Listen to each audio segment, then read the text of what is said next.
नमस्कार, मैं भैरवनाथ त्रिपाठी। साथियों, यह मेरा ऑफिशियल चैनल हंगामा पॉइंट है, जिस पर मैं आप सभी को पेंशन से जुड़ी हर जरूरी और अहम खबर देता हूं। अगर आपने अभी तक हमारे इस चैनल को सब्सक्राइब नहीं किया है तो पेंशन से जुड़ी हर जरूरी खबर पाने के लिए अभी इस चैनल को सब्सक्राइब करें। देश भर के हमारे सम्मानित पेंशन धारकों, आपका हमारे इस खास कार्यक्रम में हार्दिक स्वागत और अभिनंदन है। आज का दिन आप सभी के लिए बेहद खास और ऐतिहासिक साबित होने वाला है। अक्सर कहा जाता है कि बुजुर्ग व्यक्ति परिवार की जड़ होते हैं और उनकी सुरक्षा देश की प्राथमिकता होनी चाहिए। दोस्तों, पेंशनर्स की लंबे समय से चली आ रही मांगों को लेकर जो अपडेट सामने आ रहे हैं वह किसी तोहफे से कम नहीं है। सोशल मीडिया हो या फिर पेंशनर्स की चौपाल, हर तरफ सिर्फ एक ही चर्चा का बाजार गर्म है और वह है EPS 95 यानी कर्मचारी पेंशन योजना में बड़े बदलाव की संभावना। चारों तरफ यही आवाज उठ रही है कि पेंशन धारकों की अब बल्ले बल्ले होने वाली है। तो आखिर यह माजरा क्या है? क्या सच में सरकार मौजूदा समय की बढ़ती महंगाई को देखते हुए न्यूनतम पेंशन जो फिलहाल 1000 रुपए है उसे बढ़ाकर 7500 यानी पूरे 7500 करने जा रही है? साथ ही चर्चाओं का एक और दौर है जिसमें कहा जा रहा है कि सुप्रीम कोर्ट ने इस मामले में एक ऐतिहासिक फैसला सुनाया है और EPFO ने भी एक नया सर्कुलर जारी कर दिया है। क्या यह सच है?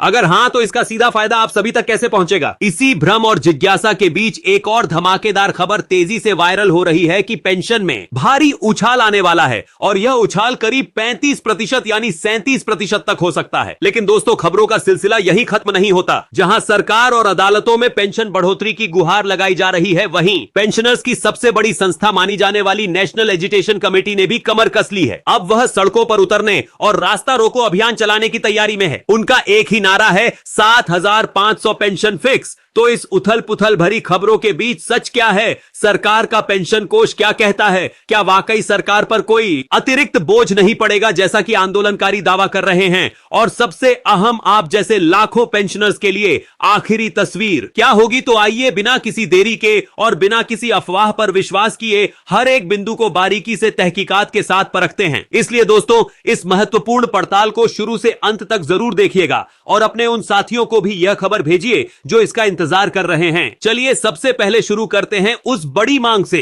तो सबसे पहले बात करते हैं उस मुद्दे की जिसने पेंशन धारकों के दिलों में उम्मीद की एक नई किरण जगाई है। लगभग 66 लाख यानी 65 लाख से भी ज्यादा पेंशन धारक सीधे तौर पर इस योजना से जुड़े हुए हैं। आंकड़े बताते हैं कि देश में EPS 95 के तहत करीब 78 लाख पेंशनर्स हैं। इनमें से अधिकतर को आज भी मात्र 1000 रुपए महीने के हिसाब से पेंशन मिल रही है। जरा सोचिए, आज के दौर में जब 1 किलो आलू 50 रुपए का है और दवाइयों के दाम आसमान छू रहे हैं, ऐसे में 1000 रुपए में गुजारा करना कितना मुश्किल है। पिछले कई वर्षों से यह मांग उठ रही थी कि इस न्यूनतम पेंशन को बढ़ाकर कम से कम 5000 तो किया ही जाए, लेकिन अब यह आवाज और मुखर हो गई है। पेंशनर्स का तर्क है कि उन्होंने 30 साल या उससे ज्यादा समय तक कर्मचारी भविष्य निधि संगठन में अपनी कड़ी मेहनत की कमाई का 12% हिस्सा जमा किया। जमा चाहा, नियोक्ता ने भी उतना ही दिया और सरकार ने भी इसमें अपना योगदान दिया, लेकिन रिटायरमेंट के बाद उनके हिस्से में यह मामूली राशि आती है। इसी बीच यह मांग और जोर पकड़ने लगी है। श्रम मंत्रालय के सूत्रों से मिली जानकारी के अनुसार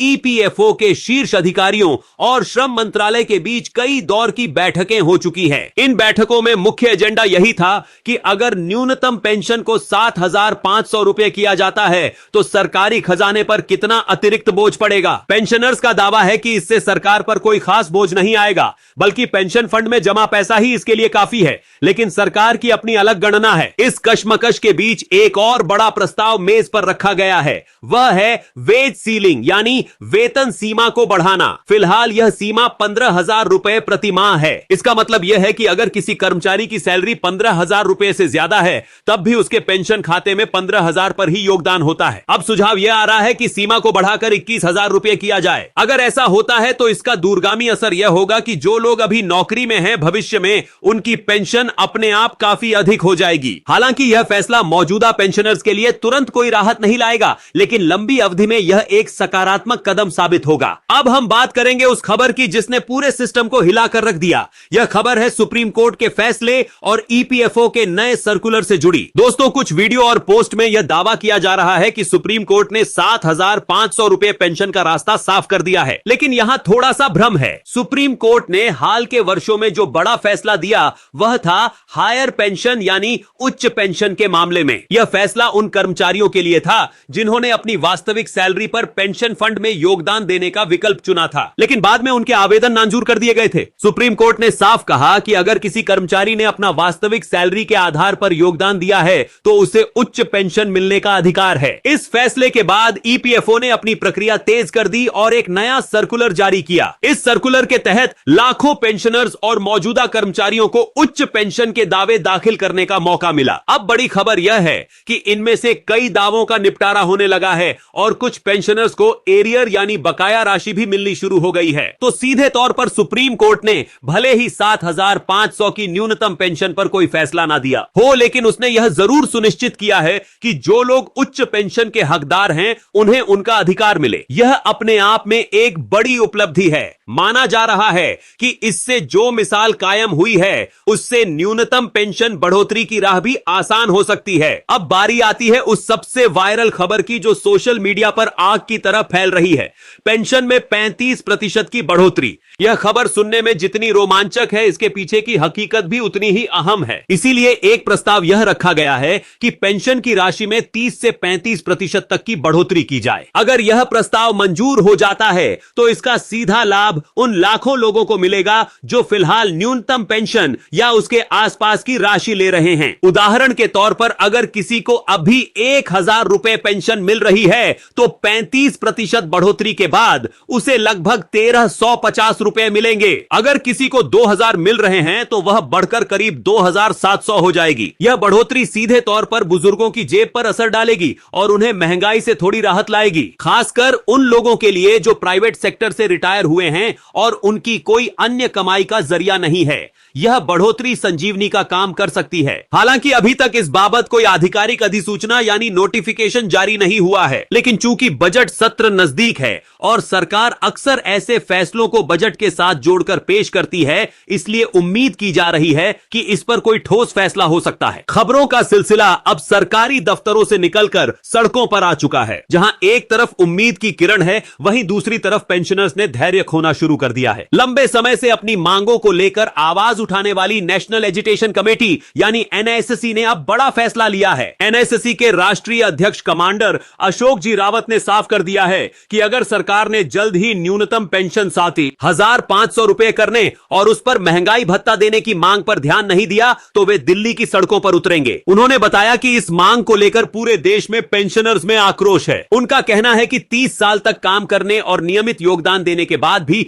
पेंशनर्स को अधिकतम 2,500 रुपए ही मिल रहे हैं, जो किसी भी तरह से उनकी जरूरतों को पूरा करने के लिए नाकाफ है। इस कमांडर रावत ने यह भी दावा किया कि उनके संगठन ने इस बात का गहन अध्ययन किया है कि पेंशन बढ़ाने से सरकार पर कितना बोझ पड़ेगा। उनका निष्कर्ष है कि ईपीएफओ के पास जो विशाल फंड जमा है उससे पेंशन बढ़ाने पर सरकार पर कोई अतिरिक्त वित्तीय दबाव नहीं पड़ेगा। उन्होंने यह बात श्रम मंत्री को सौंपी गई अपनी विस्तृत रिपोर्ट में भी साफ की है। संगठन ने योजना बनाई है कि दिल्ली में एक बड़ा प्रदर्शन किया जाएगा। अगर मांगे नहीं मानी गई तो यह प्रदर्शन रास्ता रोको आंदोलन का रूप ले लेगा। यह सिर्फ दिल्ली तक सीमित नहीं रहेगा, बल्कि गांव-गांव और राज्य की सड़कों पर पेंशनर्स अपनी आवाज बुलंद करेंगे। तो आखिर यह आंदोलनकारी किन मांगों को लेकर सरकार के सामने डटे हुए हैं? आइए उनकी प्रमुख मांगों को विस्तार से समझते हैं। पहली और सबसे महत्वपूर्ण मांग है कि ईपीएस 95 के तहत आने वाले सभी पेंशनर्स को न्यूनतम मासिक पेंशन कम से कम 7,500 रुपए दी जाए। इसके साथ ही इस राशि पर हर 6 महीने या सालाना आधार पर